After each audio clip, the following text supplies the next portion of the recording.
I could list chapter and verse there, and you learn from your mistakes, most certainly. Security guards frequently, though, overstep. And we actually had a robbery happen where the police wound up chasing the perpetrator off after he had dropped a gun. And I wasn't there to witness it. I was elsewhere at the time. I was actually dealing with the police, and they were making the arrest at the time. But when I came back, I found that our new second day guard had picked up and cleared the gun. He had actually picked up with his bare hands and rendered the gun safe. So he had ejected the magazine. He had pulled back the slide, which popped the extra bullet out. And this is great range safety stuff.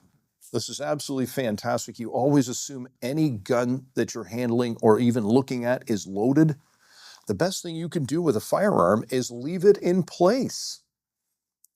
Restrict access to the area. And what I would have had him do at that point is actually just stand by it and make sure that it's completely uncontaminated. And boy, when the cops came back to pick up this gun, I had to draw one of the detectives aside and tell him what happened. And oh boy, he went up one side of me and down the other.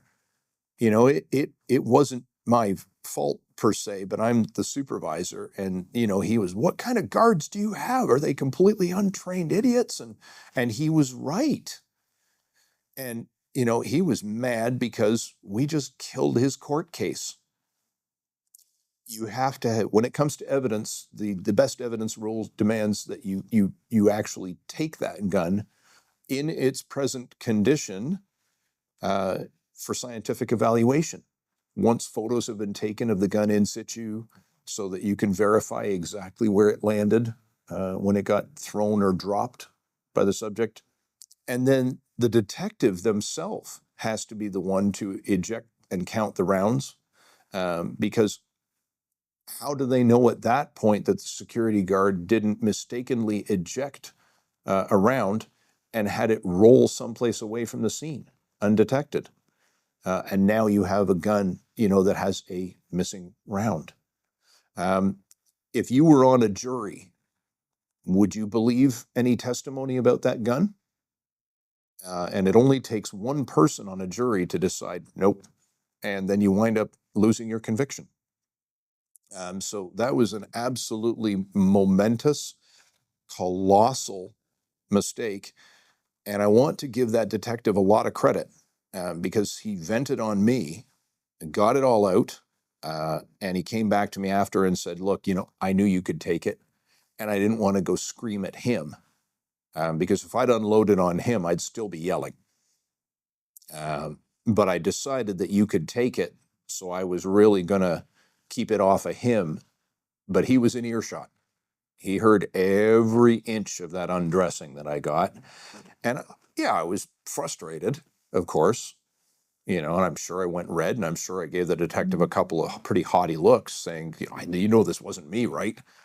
But I just decided to just keep quiet and just let him go because, this is a police officer. I don't mess with cops ever, period.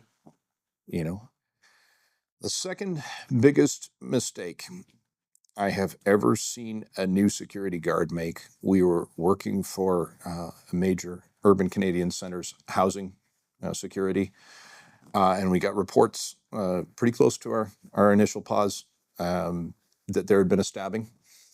And when we got there, the knife was actually still in the young man. It was actually right down here. And there's a major artery that runs through here. And the guard, as I was walking up to the scene, pulled the knife out. I'm going to revert to first aid instructor for a second. That's why that man died. Straight up, removing that knife didn't kill him. This is the responsibility of the person who introduced the knife to his chest cavity in the first place. Or maybe it was his picking on the guy with the knife. I don't know, and I'm not here to render judgment. Facts be facts, and I was never involved in the court case on that, so I don't know how it was resolved. All I know is I saw my officer pull that knife out of the chest cavity, and I couldn't help it. I actually was fairly unkind. My hands just went up. And what the bleep did you just do? You just killed him.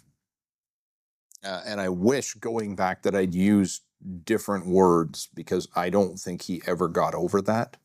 And he was gone shortly thereafter. I don't know if he left or was fired or what happened. But all the king's horses and all the king's men, and we worked with our car trauma kit, and we actually had a pretty good first aid kit. We tried packing the wound, and we tried, and you can't. We learned later you can't pack a chest cavity.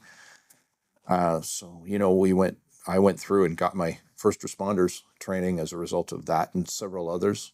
And we definitely didn't help that situation any. So let me not cast blame or aspersions on anybody, but please, dear God, my first aid instructors hats going on here. Please, if there's an impaled object, if there's something lodged in a human that should not be there, please don't remove that. Even if you are a surgeon, you're not in an operating room, you don't have supplies of blood, you don't have the incredible nurses of our health care system there to help you. Please leave that for the pros. Even if you're in a fairly remote location, really, you need to leave that object in. You're going to cause a lot worse damage coming out.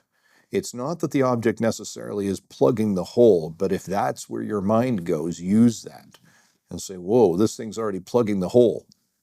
Very often on a scene, you have to diffuse bystanders from trying to do things that they've seen on TV, and no disrespect to TV firefighters and medics, but I don't watch those shows because they alternately make me growl and laugh, frankly.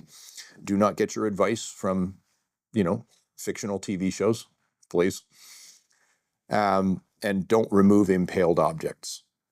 That one was pretty rotten.